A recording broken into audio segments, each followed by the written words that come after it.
Ruslan. In terms of how you got into YouTube is you come from a photography background, and one of the things that's very noticeable about your channel is just how ill your whole backdrop looks, your lighting, the aesthetic, the colors. And you this is a passion of yours. You curate, you bring on a lot of other guests. Tell me a bit more about how you got into YouTube, and let's unpack that a lot, because I got a lot of questions for that, and there's a lot of aspiring creators that are going to be watching this. So how did you get into YouTube and your background as a creative? Great question. So I started my ministry, and it is a nonprofit, like we're a registered nonprofit ministry. It's but I started it as a blog. So it's capturingchristianity.com, and I was blogging a whole lot. And the reason why I did that actually was because as an apologist, or as an aspiring apologist, I would go to the Reasonable Faith forums, which is Dr. William Lane Craig's website. He's got a forum set up on his website. And I was spending hours and hours and hours there debating atheists, like every single day, checking it at night, checking it in the morning, checking it in the middle of the night. And so eventually I decided, okay, look, if I want to get serious about apologetics and like actually try to, make something out of this, even if it's just a blog or something, or maybe write a book one day, then I need to get serious about it. So I started Capturing Christianity, my ministry, as a blog. And then eventually it turned into a YouTube channel. But to kind of talk about the photography side, so my background is photography. I was a professional photographer for, I think, 7 years. And I was a photographer at a very pretty famous retailer. If you look into my if you like search Cameron Bertuzzi photography, you might be able to find it. But anyways, so I was a photographer for this retail company, and when I was starting my blog, I was thinking photography doesn't seem to lend a whole lot of credibility to me as what does a photographer know about philosophy or about history or about theology, But eventually I decided I just need to be myself. I need to embrace photography and just incorporate that into apologetics. And so everything that I do is going to reflect, myself, my past, and who I am, and the things that I'm passionate about. And so I just decided that I don't care. People don't take me seriously because they think that I'm a photographer or whatever. I'll let my work sort of speak for itself and then embrace who I am. And so, but the way that I got into YouTube was eventually I was like, okay, well, maybe every now and then I'll like go out somewhere and record an interview with somebody and just do that. And so one of the first interviews that I did was with a guy named Tyler McNabb, who I live in Houston, and he lived in Houston as well, which was kind of interesting. I learned that he was here, but I went over to his office.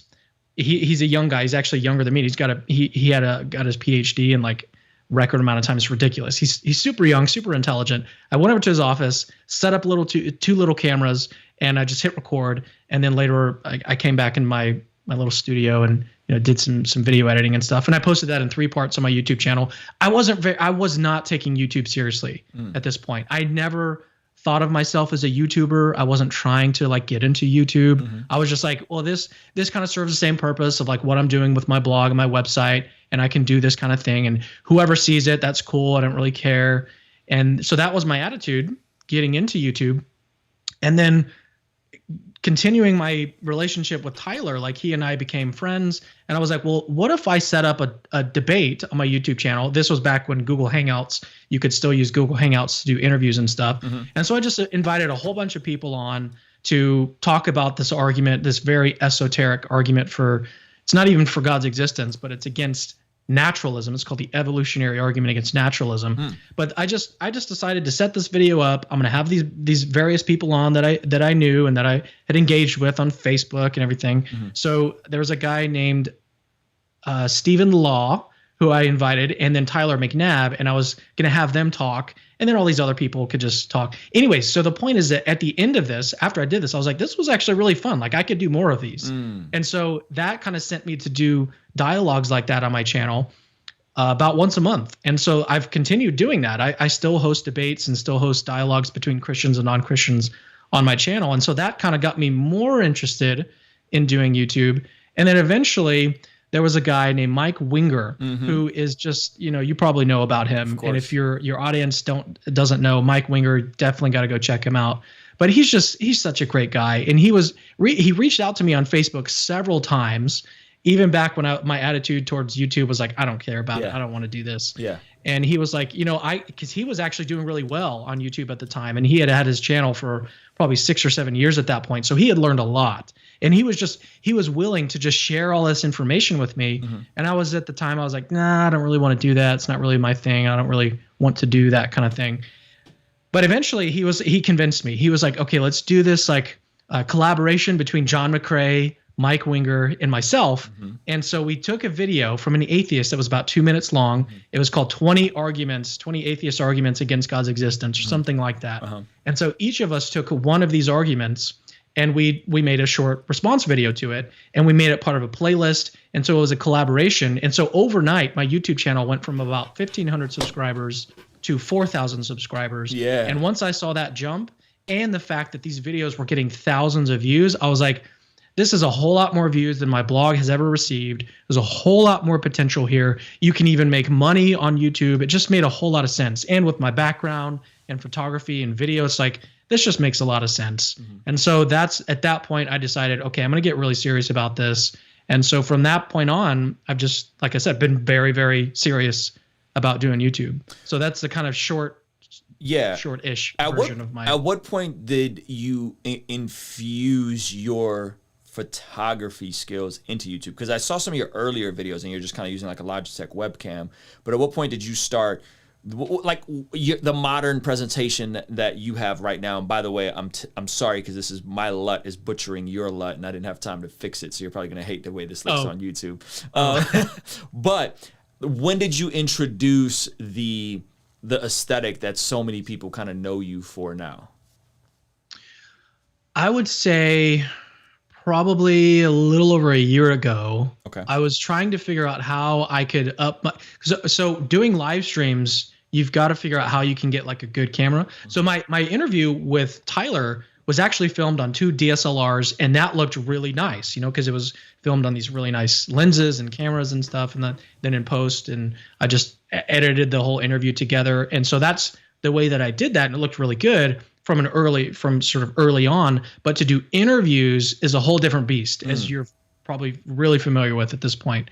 And so the easiest way to do that is just to use a webcam, to get some little cheap microphone and do it that way. But I was like, okay, I need to eventually step my game up. But I very easily discovered that it requires a whole lot of money in order to do that. The cameras that I had at the time didn't support doing like a cam link, or like converting some kind of HDMI signal into something that a computer can recognize like a webcam. My really nice cameras that I used for photography couldn't do that. And I realized that I had to like invest money to be able to do this. And so eventually, as a ministry, I started a campaign to raise funds to buy a nice camera. And so eventually that's what I did, is I bought a camera that can do this kind of thing. And then also with a microphone as well. And so I would say probably about a year and a half ago at this point. I'd have to look into the archives, see exactly when that happened, when I got a nice camera, a mirrorless camera that could do the make it look really nice, and lights and stuff. Because I already knew how to do all the settings as a photographer, like the settings and the lights and everything like that. That was the easy part. The difficult part was figuring out how to do that live as a live stream. But eventually I figured it out, and it just took some money to be able to do that. Yeah, and I think what I'm kind of getting at is that you skill stacked, right? You took your skill of photography, you stacked it with your passion for apologetics and your ability to write and to have a blog. You combine these things, and it allowed you to be disruptive as a creator in this space. And I think sometimes it's that obvious. What are some things that you're good at? What are some things that you're passionate about? What are some things that you can piece together? My background is in music, right? So I started doing a live streaming, reviewing people's music, because I had a platform as an artist. That positioned me to improve my equipment. Like the revenue from that positioned me to improve my equipment. As I improved my equipment and my subscribers grew, I was able to get more high profile guests, which then grew my YouTube even faster and faster. And so I think people miss this idea of skill stacking, where you're combining multiple things on top of each other to create something special. And that's what, again, kudos to you, because your channel is very like disruptive to me. Like when I saw from the thumbnails to the content, and most importantly, it wasn't you being an expert as an apologist. It was you curating your passions. Talk about that for a minute. Like how intentional was the curation portion of it? Because it's not positioning Cameron as the know-it-all on this topic. Right. You were actually interviewing people that were heavy hitters in this space, but maybe they weren't on YouTube. Maybe they didn't have a really good looking interview and a greatest, a polished interview. And you're creating these amazing interviews for folks that are academics and very smart. So just talk about how you were able to curate and how important that could be for some people. Yeah, so early on, I had a few different people that were talking, or that were helping me kind of shape what the future of capturing Christianity was going to look like. And eventually I decided, okay, look, like I'm not an expert. What I am is a photographer. I have a very intense passion for this stuff, but that doesn't make me an expert. I think a lot of people kind of fall into that trap of thinking that like, oh, because you've read a couple books, you think that you're an expert and you can talk on the subject. And there's a lot of people. I mean, there's even I think Richard Dawkins is a great example of that. He's an expert in one area. Like I'm an expert in photography.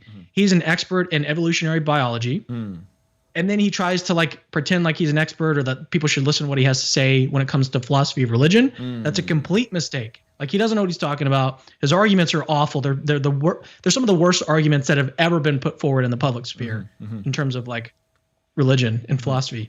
So that's a real big trap. And so what I wanted to do was to acknowledge who I am, what are my limits, and then what can I do about this? And as a photographer, as someone who has an interest in this, what I can do is interview people who are the actual experts. Yeah, and so good. I could shape my channel to be more of a platform as opposed to like a personality type. And I think that those are probably the two main categories of apologetics ministries. So you have like Reasonable Faith, William Lane Craig's ministry, is a personality type ministry, apologetics ministry. It is all about the work of William Lane Craig. And he's very careful to make that apparent and obvious and explicit.